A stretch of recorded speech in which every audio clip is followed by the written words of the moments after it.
Hey, where do you guys think you're headed? You missed last week's episode. I'm here to show you guys what you missed. We're coming back on the Last air. time on Graveyard Carz. We just moved around the next car for disassembly. 1970 Cuda. This car belongs to Jim Root. Slipknot fans out there will recognize the name. I don't remember exactly, but I thought I was told that this is a numbers matching car. Okay. Like I say, I hope this situation is not what it's looking like. This is probably worst case scenario for us. Ooh. This station will remain on the air. On this episode, This is the car that was caught in that terrible garage fire. We had to start replacing sheet metal on it. I'm here to build cars, get the cars out the door. He's my cousin. Where? Yeah. Let's start this thing. Hi. They're coming to get you, Barbara. in Springfield, Oregon, dead Mopar muscle cars are coming back to life. Restored by Mopar master Mark Warman. I'm a liar and a fat mouth. His daughter, Alyssa Rose. Okay. Why would you do that? His painter, Will Scott. You got one job. And his cousin, Dougie. You're the best. Welcome back to Graveyard Carz. So the 1971 Hemi Cuda, this is the Phoenix Cuda. This is the car that we featured a couple seasons ago and some last season that was caught in that terrible garage fire, the one that almost took the life of its owner, Wendell. My name is Wendell Malberg. I was involved in a structure explosion and fire in 1999, and my 71 Hemi Cuda was in the fire, and it was destroyed, and I wrapped it up and I kept it protected for the last 18 years. Contacted Graveyard Carz and Mark, and they're gonna restore my car back to its original condition. I used to work in a wrecking yard, and I've seen the cars come in that's been hit and everything. And usually there's stuff that's not in too bad of shape. This one, I mean, when it goes all the way to your frame structures warped and you've got panels warped, you know it was in a hot fire.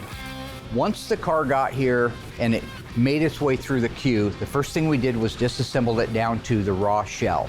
I was curious to know exactly what kind of condition the quarter panels, wheelhouses, trunk floor, main floor, those kind of things were in. When it came back from the dipper, it turned out that the bottom of the car, other than the trunk floor, like the main floor and the stepwell and the under seat pan, were beautiful. The firewall, beautiful. Aprons, beautiful. Frame rails, front and rear, beautiful. These are all the structural components of the car. So that was a big relief. That meant we had to start replacing sheet metal on it. So I got together with George. We talked about exactly what panels are going to be replaced and what ones are going to be repaired. When we first got the car back from the dipper, we first started by cutting off all the bad metal that we could not reuse. And then we cut the frame structure out very carefully with Mark. And we slowly straightened it out, replaced parts that we could replace from other cars. And then we welded it back in slowly. It was a big challenge. Doug and I are getting ready to disassemble the Dana 60 rear axle out of our 1971 Hemi Cuda. So the first thing we're gonna do is take the leaf springs off of the axle, just because it, number one, first and foremost, if you look, Over here? well, either side, Doug, is fine. Yeah, sure. Well, these Your look a side, lot if you nicer. Look at these. Yeah, they're burned too. It was all in a fire. I was just gonna show them that these little pieces of plastic, melted plastic here, and this squeezing out are what's left of the liners that go in the leaf springs. We put brand new liners in when we restore them. Doug's side, which he's really proud of, would like to show you just how terrible it is. Look at this. Well, they're melted. They're melted like the other side, but they're even more melted. It probably was closer to the fire, huh? Uh-huh. Anyway, because these have been in a fire, I don't trust their tensile strength, their spring strength. I'm gonna put a replica set of springs on it, which is fine. The ones that I get from Springs and Things are identical twins. The only difference, the ones that I get new in these, are the lower leaf spring. It doesn't have the part number in it like this one does right here. So Tony makes the lower leaf spring brand new. We'll you put it were on a paying set of new attention. production leaf springs, and we'll have what looks to be NOS leaf springs for it. Is that okay? Yeah. All right. Okay, let's set this leaf spring down. There's a bit of an anomaly on this one that even Tony doesn't have the answer right now to. And it is this. Of all the Dana 60s, of all the rear ends, of all the cars, hundreds over the years, we've never seen one featuring 11-inch brakes on a 410 Dana axle. The number 026 is the last 3 digits of the assembly number. When you look 026 up, which is also on his broadcast sheet, by the way, matching fine, says you get 10-inch drums. According to the parts book, according to Chrysler, according to the options manuals, if you got a 4.10 gear ratio Dana 60 in an E-body in 1970 and 71, the only years it was available, you mandatory got disc brakes in the front. You also mandatory got 10-inch rear drums. The drums on the axle were 10-inch with disc brakes in the front. Wendell's car, the Phoenix Cuda, is a real live Super Track Pack 410 Dana with power disc brakes in the front, mandatory, remember, but it has 11-inch drums on it. At a glance, how I can tell this is an 11-inch without even taking a tape measure to it, you see these little cooling fins here? Yes. You see how this drum doesn't have those? It's real smooth. This is a 10-inch drum. So at a glance, when you go across our axle rack out there and you see 100 rear ends, you can tell at a glance which ones have 11-inch, which ones have 10-inch. Nowhere in the book does it say anything about that. Tony told me that when he was talking to Steve Giuliano, who had a couple of Survivor cars, he also had 11-inch drums on there. But nowhere can we find where you could have selected 11-inch drums with the power disc brakes in the front and a 410 ratio. If So here's the tag. Yeah, if the car got undercoated, it happened. Yeah. So this is the what they call the axle ratio tag, 410. And this upper number means that the ring gear is 41 teeth and the pinion gear is 10 teeth. And that's what gives you a 410 ratio. Okay, I'm gonna go ahead and crack the cover loose. Go Mark. ahead, go ahead. You ready for oil? Yeah, there it goes. Okay, here we go. Oh, look at that. Isn't that great? It looks good, actually. It does. It looks amazingly good. There we go. Nice. Okay. Man, look how thin these brake shoes are. Pretty rusty, huh? Yeah, well, all the paint, everything got burned off of it. You have an axle puller. Whoa, look at that. It just came right out, Mark. So with the axle completely disassembled now, we're gonna have Eli do a steam clean on it, blow all the garbage that's on the outside of that housing off of it, including the center section, so that we can move it over to the media blast cabinet and start media blasting it. Once that's done, we'll paint it, it can come back over for assembly and finish Wendell's 20-year dream of bringing that Cuda back to life.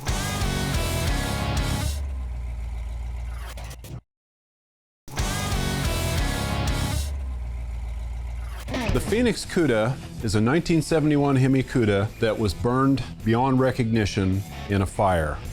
And most of the metal to the car was just completely caved in from the fire and everything that happened after the fire. And so we're gonna reconstruct this car. I am pretty excited to rebuild this engine because it looks like a new engine now. I'll be using a lot of the high-tack Permatex gasket sealant on this because most of the gaskets that we use on the engine can tear pretty easily. The cork gaskets in the valve cover can snap in half. The paper gaskets, if installed improperly, they can tear or rip, or if you don't get it in place, a bolt can poke a hole through it and ruin your gasket. So yeah, high tack holds it in place really well until you bolt them together.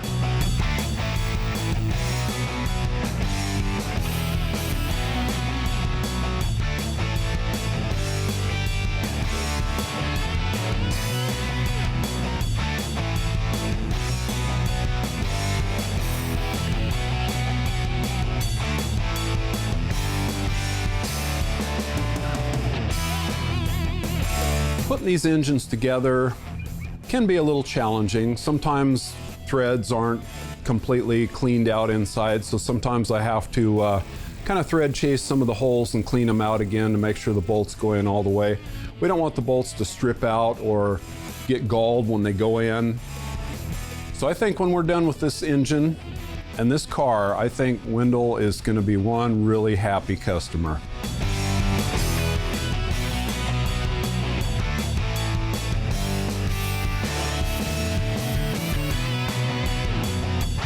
When this thing comes back from the machine shop and everything is cleaned and resurfaced and new pistons, new bearings, it's very rewarding to put these things back together again and see a really, really nice looking engine when you're done.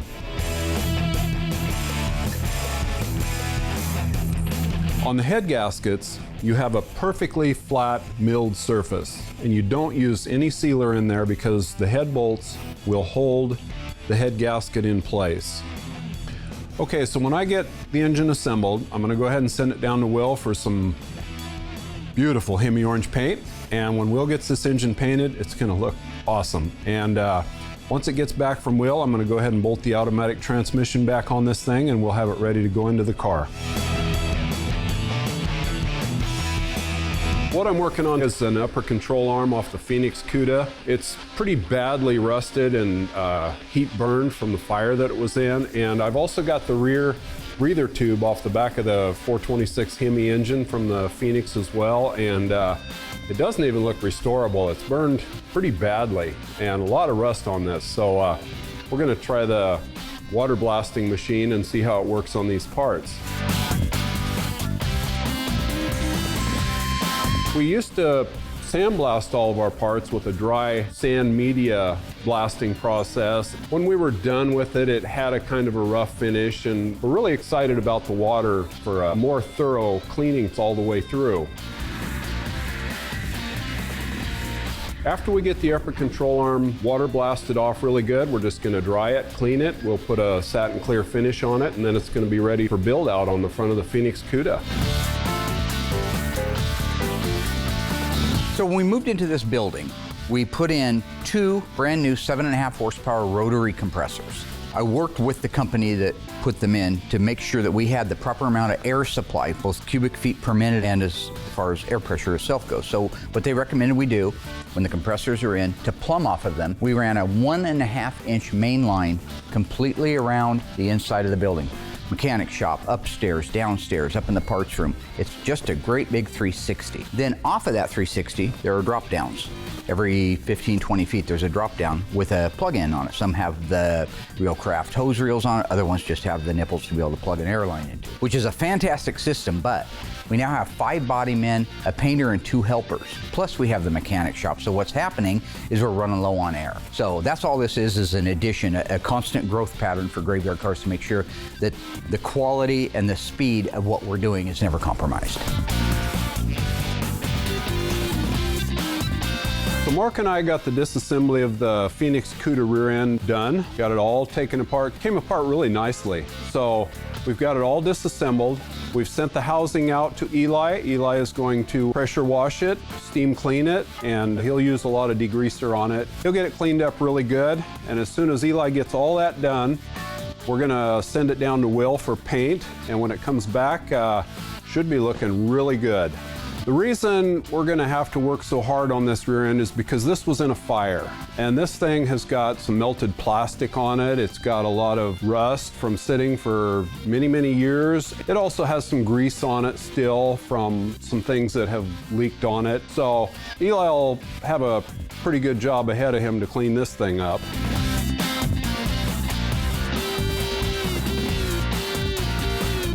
My son Eli's been working with me and Mark. What Eli's doing is to restore the parts and have them ready for us for reassembly. And he's doing a really good job. Eli's got the rear end steam cleaned real nicely. And he's got all the grease off. So when the rear end comes back from paint, I'm gonna go ahead and finish detailing all the parts, or Eli will. We'll get those all ready for reassembly, and then I'm gonna put the Phoenix rear end back together. The 1970 Dodge Challenger RT convertible is one of the most collectible cars on the planet today. The one on my right is a 446-pack 4-speed, one of only 61 built. The one on my left is a 383 Magnum automatic, and they built 516 of those in a convertible. True or false? You could not get the legendary 426 Hemi in a convertible Challenger in 1970. If you think you know the answer, stay tuned after the break. We'll find out together.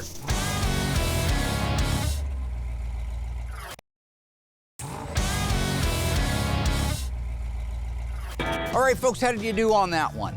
was the legendary 426 Hemi, putting out 425 horsepower, ever available from the factory in a Dodge Challenger RT in 1970.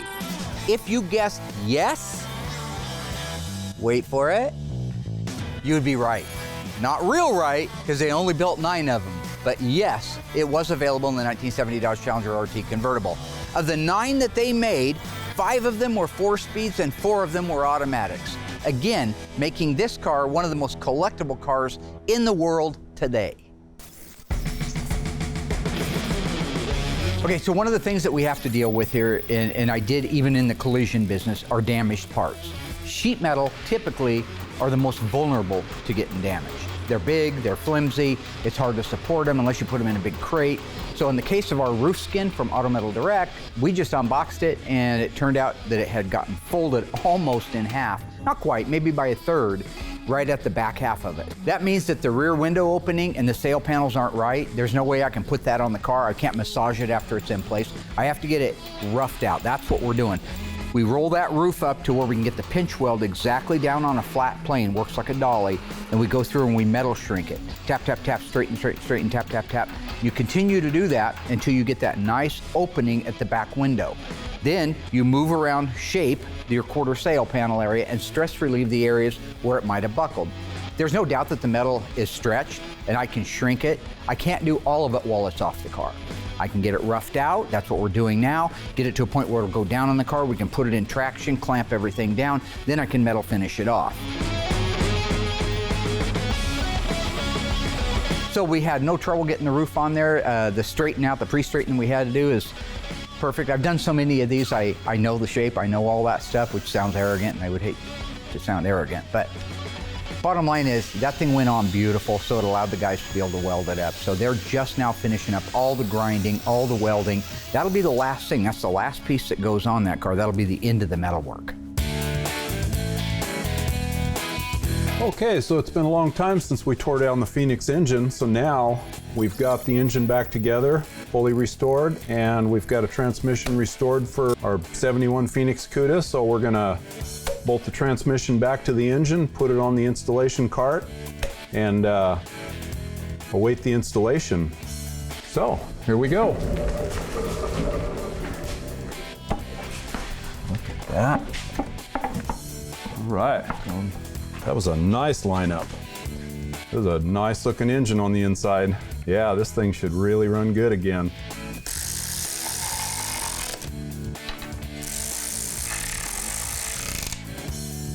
Okay, Eli, tighten your side. What is a Phoenix? A city in Arizona? Okay, enlighten me, Eli. What is a Phoenix? Bird that has burnt down and risen from the ashes. That's my boy. Thank you. That would be Phoenix. Okay, a Phoenix. Yeah, I'll have to study that a little more when I'm not busy working all the time. Okay, what we're doing right now is bolting the flex plate to the torque converter in the transmission. I've got Eli underneath there, putting the bolts in place, and then I'm gonna rotate the engine to line up each hole, 4 of them, and we'll final torque them after I get all the bolts in place in the converter. Ready, Eli? Yes.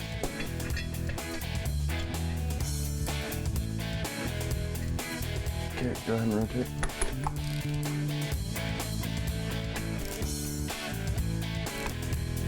Eli, have I told you any bad jokes? Not today. Not today. Go ahead and rotate. I'm slacking. Do people find my jokes funny? No. More. More? Quite a bit, yeah. There's good. Okay. You know, there was a time when I had some funny jokes, a long time ago, and so I really don't like telling jokes anymore because I don't know any funny ones anymore. I only know one joke. Eli, did I tell you about the 2 fish in a tank? No. No? No, you have not. Okay, so there's 2 fish in a tank, right? Okay. And one says to the other, do you know how to drive this thing? Nice. Nice. Thanks. I've forgotten all my good jokes. Okay, so we got our transmission bolted onto the Phoenix engine. We're gonna roll it forward, set it down on its K-member, and this cart ready for installation. So here we go. All clear? Clear. It's a big engine, huh? Lower her down a little bit.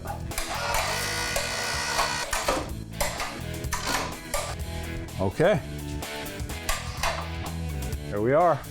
So now that Eli and I have the engine and transmission married together, the next step will be to restore the rear end and get it ready for the Phoenix Cuda. Hey ghouls, Mark here.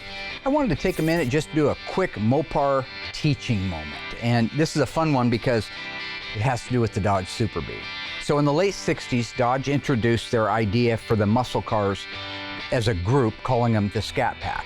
When they did, they came out with this cool little bee called the Scat Pack Bee. That's an original bee. This is a reproduction bee from our friends at ECS. I'm going to put it on next to the other one, which is right here. Put it on right here.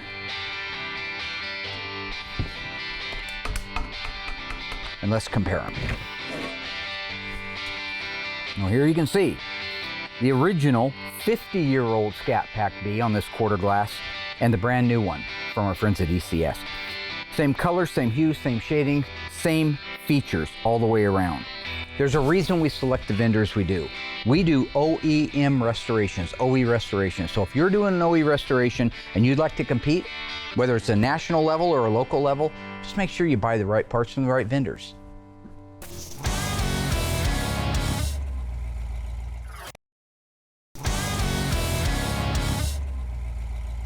So where we are today, the car has been through metal. George and I have been working collectively on it up to about 3 weeks ago when I cut him loose to do all the welding.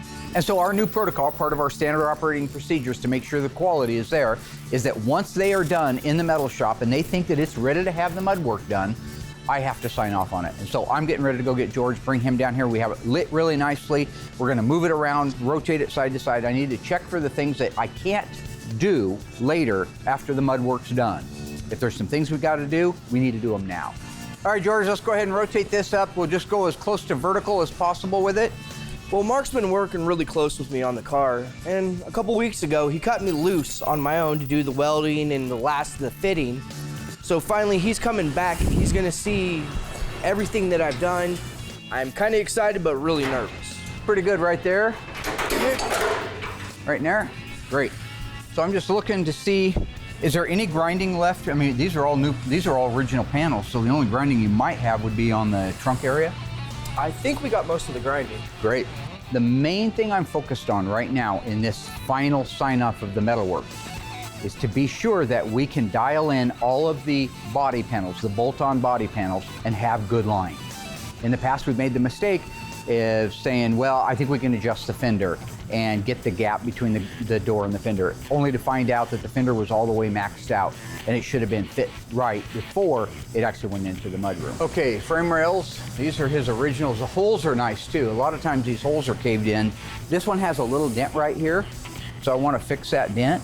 So I'm just gonna put a red circle around it. I was surprised at how nice that firewall was. And look where it meets the floor, how nice all the original spot welds are. It's just amazing. That is beautiful. Amazing that the fire didn't cause that, yeah. A good idea. Gives us a little reminder. So from the firewall forward on the bottom of the car, it looks great. Torque boxes are nice shape. Rails still just need to be cleaned up. This all looks great. Torsion bar cross member, nice. Factory spot welds. So when we're working on the frame structure, I mean, there was certain stuff we just couldn't replace from another car. Just before this goes over there, have Steve go through and just shine this thing up and have Will put some primer on it so it can't rust. Okay, no problem. Pinion snubber in place. Step well under seat pan, beautiful. Rear frame rails, beautiful. God, I cannot believe how nice they are. Oh, okay. I'm gonna put some marks on these. I need these fixed. Those I just want to use like a Morgan knocker and bring those things out so those holes are nice and plumb. We can do it now or we can do it right before we undercoat it. I don't really care. Okay. The bottom of the car had some dents in the frame rails from just previous moving it around over the years. Gonna have him fix that, pull those out, straighten them. We want it to look really nice from front to back. Nice spot welds, good work on that. That looks absolutely factory. Go ahead and clean this up just a little bit, like with a roll-off, right through here. Let's clean up these right here. I want you to go ahead and weld these up, these little cuts right here. I'll circle them. And those little cuts right there, just do a buzz, buzz, buzz grind, and don't get into the floor pan.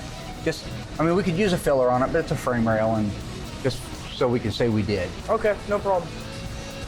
Wheelhouse looks very nice. Nice factory spot welds where the wheelhouse meets the quarter panel. I want to make sure that we media blast this rocker. See all the pitting? Before this goes over there to the mud guys, let's make sure that gets blasted really nice. That can be done outside, but all of this area here. I'll make sure it's done. Both sides, okay? I'm gonna look at the rear cross member. Clean these welds up right through here. Just clean them up and finish them off. It gets a seam seal along there, so it's fine. Trunk floor extensions, really nice. Everything fits good. Did you already pre-fit the rear valance? Yes. It's part of the assembly. As we get ready to put the quarters on, we fit the rear valance and the trunk to make sure everything fits right. That looks absolutely great. Thank you. Okay, so I think at that point we can go ahead and rotate it down and take a look at the quarters, trunk floor, inner and outer wheelhouse, all those perspectives from the top. Okay. The major thing that makes me the most nervous, Mark's very crucial. He will go over the cars with a fine-tooth comb. I mean, I don't want to mess up or make a mistake because I don't want to hear the backlash or feel it. Hey everybody, Mark Warman here with Graveyard Carz. I've got a teaching tech here for you on the tie rod end sleeve assembly. This is an original part. This is a tie rod. You'll notice that it has a hex castle nut. That's 6. 1, 2, 3, 4, 5, 6. This will work, but it's not correct. Originally, the Mopars used a tri-castle nut. 1, 2, 3. So it's okay to use a later model tie rod, but make sure when you do it, you use the correct castle nut on it. One of these has a left-hand thread, one of them has a right-hand thread. This threads in like this. I always like to put a little bit of grease on there. I keep it down there because I do not want grease all over my countertop. So now I can just slide that in there, run it in, take the other one, put a little dab of grease on it, boom, boom, boom. This is a left-hand thread. The reason there's a left-hand thread right here is so that you can adjust it. The only thing we want to do before we put that tie rod end on there is we want to put our clamps on. There's one, and here's the other. This goes on here. Again, left-hand thread goes the other direction from what you thought it would. This gets mounted into the car.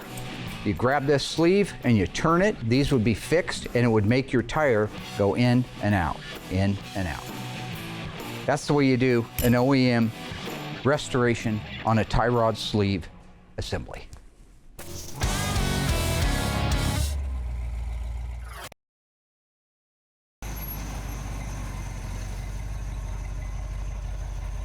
Oh, there's a bridge, Mom. Doesn't look that safe to me. There's only one way to find out. Hey, where are you going? Well, the bridge might not hold all of our weight. Wait, how come I have to drive across? Because I was smart enough to get out first. Thanks a lot, Mom.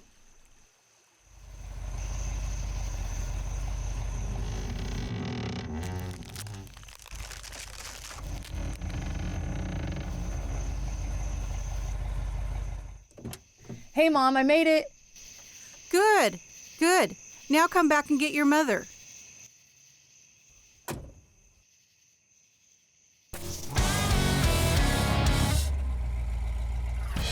One of the things that I wanted to make sure of on these cars is any panels that are going on the car, such as quarter panels, section panel, inner rockers, outer rocker, wheelhouses, things like that, they get completely painted even though they never were painted at the factory. It just is going to help with rusting. We don't want the car to rust down the road.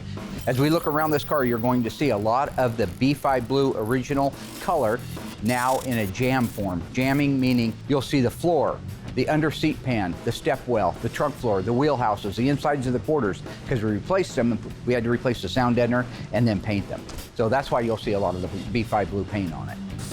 Hands on the other. Okay, so under the hood is absolutely beautiful. That doesn't need anything except sanded out and jam work done, okay?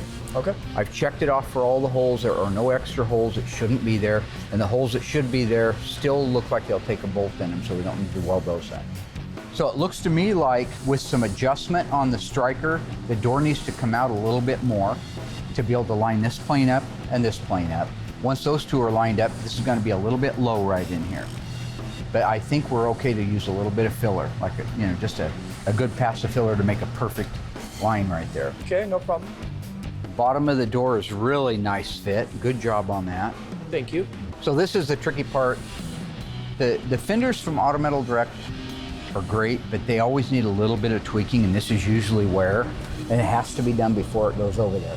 See how close our gap is here? This is a nice gap right here, but it starts getting wider right here. That's the fender. So what we're gonna end up having to do is move the fender back and close this gap up a little bit. And my suspicion is once you do that, this is gonna be too close, so we may need to clean the end of that rocker up to give us a nicer line. Okay. And make that a perfect line. You don't have a lot of room to grind there, but you have a little bit. So if that fender came back into it, I think you'd be fine. Otherwise, that's it. I don't think you're gonna have to do any cutting and welding. Okay, this is a nice repair right here. The factory had about the same exact thing. Of course, they use lead. We're gonna use Duraglass. It'll be fine or panel bond, either one. Okay. Quarters fit the wheelhouse nicely. Looking down the side, I've got nice plane going down there. So I'm not seeing a door out here and a fender in here and the fender bowling back out here. So that's definitely the kind of thing that we can move forward with filler and smoothing it out. Side marker area is great. I saw the other day you had pre-fit that. A lot of times those don't fit. That looks really good. How you doing, Georgie? Good. Aren't you glad you're not at my whipping post today? Oh, yes. They call him Curious George. Right?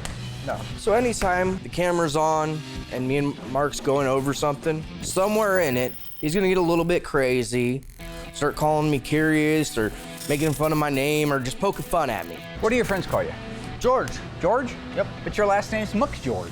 It's Mick George. Oh, not Mick George. So like Mick George, Mick Jagger, Mick Taylor, right? But I'm here for one reason only. I'm here to build cars, get the cars out the door. Let's make some money. All right, let's take a look at these trunk lines. We don't have the springs on yet. I do want you to put the springs in from now on before they go over to metal. Okay, or over to mud, I mean, sorry. So we ended up going with an Auto Metal Direct deck lid, which is great. It's a non-spoiler car, that's fine. Please find the original correct bolts that hold that in place, the deck lid to the hinge, and get them replaced. They're not a gold cadmium that I know of. Okay, let me just check our gaps. Okay, so I hold this in. If it had the body bumpers in it, bring it up to the height for me. So the only thing I'm gonna wanna do is that side of the hinge, you'll need to go up just a little bit. Okay. And I think when you bring that up, it's gonna take care of this arc in the middle. If not, you can give this a little tweak and match this arc to the arc of the Dutchman panel. The great thing about going over these cars with Mark is that we are catching any possible mistakes or anything that we missed. So by Mark going over everything, it just cuts that last little chances of any mistakes out. Last thing I want this car to do is go to a car show where every keyboard commando wannabe knows more than I'll ever know and I'm rubbish and they're the best, whatever. They're gonna crawl up its butt with a microscope and they're gonna be looking. Oh, they're looking. They got their feeler gauge, they got their magnet, anything they can do, because they want to take down the ice tray, the ice pick, the ice man, right? Ice shavings, ice cream. I got a whole bunch of them. I can go on. I'm having a whole shirt made, like those bands that go on tour where they just have all the different destinations like that. I'm having one of those written out with all my ice names on it. How about not ice? Okay, because that's a bad, that sounds, and you can't say that, you have to bleep that. The car on my left is a 1970 Dodge Challenger convertible. It features a 383 Magnum, a convertible top, and an automatic transmission. It also is a very famous movie car. In 1994, this car was on the scene and on the screen. What was the name of the movie? Was it True Lies, Natural Born Killers, Pulp Fiction? See how you did on that one after the break.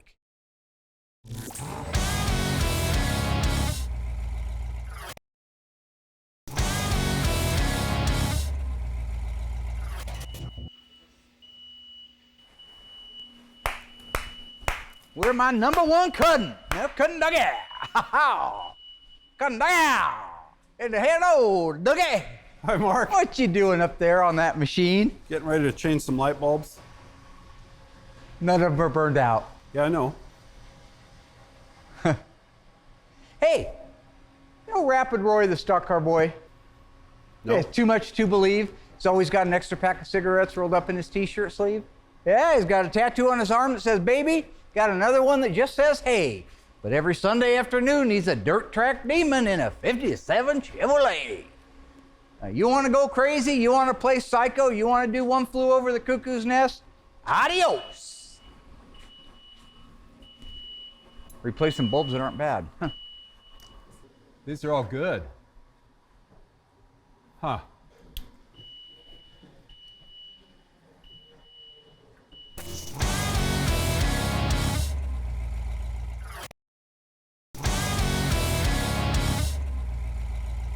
Okay, folks, how did you do on that one? Our 1970 Dodge Challenger RT convertible 383 automatic, one of only 516 built, was in a famous movie in 1994. If you guessed Pulp Fiction, well, you'd be wrong. The actual answer is Natural Born Killers, 1994, Woody Harrelson, Juliette Lewis, Robert Downey Jr. And for those of you who did guess wrong on Pulp Fiction, don't feel too bad because I did kind of pull a fast one on you. Quentin Tarantino wrote the script for Natural Born Killers. So you might get like a half a point, half right, something like that. Anyway, now you know. I don't take anything for granted. Even though we do all the steps I've told you before, things move, things change. Setting that glass in there absolutely is the best payoff for all the hours, for all the stress, for all the... Honestly, you can't charge enough money. You can't charge a client enough money to spend the time that we spend making sure these cars are right. Got the same reveal. In fact, we got lucky and it just dropped into the same reveal. From a metal standpoint, that looks really good. Thank you. We had a car a while back. Remember the red Cuda? Yeah. That was a numbers matching 340 car. You'd eyeball that roof when it all measured perfectly, perfect. But when you stood back and you looked at the back window open, it looked like the header was sunk down a little bit. The rear header. Mm-hmm. I think it was because the skin got put on a little bit of a skew, so we had to cut the spot welds loose and readjust it. I worked with you and Adam a lot on this one, and if you look at that, remember now when that thing caught on fire and they went in there to put it out, they jumped up and down on the roof of these cars, so that was all caved in. They don't make the reinforcement, so we had to straighten it. Remember those hours of straightening? Oh, yeah. But that's why I was such a pain in the ass about making sure that that header was right on the money before you drop that skin on. Because right now, you would never know that car was damaged. You look at that car right now from where it started, you would say somebody cut the numbers out of a car and put it in another one. Oh, yeah. You understand that's our job to make it look like that? Oh, yeah. You get that? 100%. Okay. So this car is no different from the standpoint of our quality. We want this quality on all of our cars, whether it was a 340 3-speed convertible, which we've done, or a tribute car. I want it to be the same quality standards. But in fairness to anybody watching, this is a very likely $500,000 car or more when it's finished. People are going to look a lot more closely and with more scrutiny than they would a 318 car that we put a 440 in. This door opening actually looks better than the other door opening. Needs just a little bit of a grind right there. You see that? How that's sticking past it? I'll put a mark on it. Yes, I do. Door fits the rocker nice. Beautiful reveal down the side. This fender has the exact same problem the other one does. So you want me to do the same thing that I'm gonna do over there? Just a little just a little minor grinding on the fender and the door at the bottom to make sure that the reveal is the 2 paint stick thickness all the way up and down. Okay. Before it goes into mud. But the style line down the side is right, so you don't have to go up and down with anything. So let's go look at the driver's side door. When you have an original piece in the car from the factory, you're able to know that that's where it should be in space. As long as you've seen that nowhere on the car has any damage, like it took a hit or anything, you know that you can take a measurement, that it's gonna be accurate. So having an original part there is so much easier than having something that was cut apart by somebody else that you don't know if it's right. I didn't get a chance to see everything. Make sure that door clears. It looks good. Boy, that looks nice. Look at how nice that looks. Turned out beautifully. Look at the size of these factory spot welds where they weld the torsion bar cross member to the floor pan. That is crazy. I mean, that's a 1/2 inch if it's anything. Yeah. We're gonna have to talk to our friends over at AIM and see if they make a bigger tip. It'd be kind of fun to duplicate those. Yeah, Some cars definitely. are strong enough, but it'd be cool if they looked the same. All factory spot welds. This is a beautiful, you should wipe this down and take pictures with your phone and use it every time you're wondering if something will fly. Come up to Mark and say, hey, will this fly? I don't know. If it looks like this, it'll always fly. See, good idea. That's the area over there that was all caved in and down. And while right now it's not beautiful because there's a lot of damaged metal, they don't make that part. So you either get another used one, which we actually bought an entire parts car to get that piece for. And then that piece had rust, so we had to do a bunch of patches to it. But if you look at it, we've got the beautiful reveal across between the header and the roof, all the way down the side. And that was my biggest concern, was that upper body. Turned out beautiful. Absolutely perfect. Last thing to notice is look at the reveal of the door to quarter, door to rocker, pinch weld, door to A-pillar. Nice work. Thank you. I appreciate A that. lot of cheating goes on to make panels fit, but it looks to me like you followed the rule, which is center that door up and down, forward and backwards, and make everything else fit. To know that it's there when they're after you and they got you in the crosshairs. And it fits like that, priceless. So this bar right here, this is the side intrusion bar. 70 was the first year for it. Oh, really? They did not have it in 69. Yep. And remember in 71, they started putting crush zones in the hood. Well, actually mid-year 1970 on production models started getting crush zones in the hood. This is another attempt at safety. And the other thing the Cuda was proud of was that rear header and that setup that we were just complaining about. They were calling that a built-in roll bar. That's crazy. I wouldn't want to put my noggin underneath that built-in roll bar. No. Well, one of the most anticipated reveals in Graveyard Carz history was the Phantom Cuda. Happened to be a 71 446 barrel 4-speed trackback 354 Tour Red car EV2. That was a hugely anticipated build because typically speaking, we were told it couldn't be done. Couldn't be done, you can't do it. So when we revealed that turned everything upside down. I would have to say that the Phoenix Cuda reveal will be right in that same family. Most people wouldn't have touched the car. I talked to a couple of restoration guys in the country that do top work. They wouldn't have done it. Don't have the means or the ability or the to have done. Okay, I think you're ready to roll it back down there. Just go ahead and finish the rest of those little things. Let Mud know that it's going to be coming over probably next week. Okay. Thank you again, sir. Now, I know you're curious. Are you curious about anything I should know about? No. I had questions, not curious. Okay, Questions. I apologize. Had the wrong verbiage there. Yeah. All right, Georgie, you're doing great, buddy. Thank you. Thanks. Curious.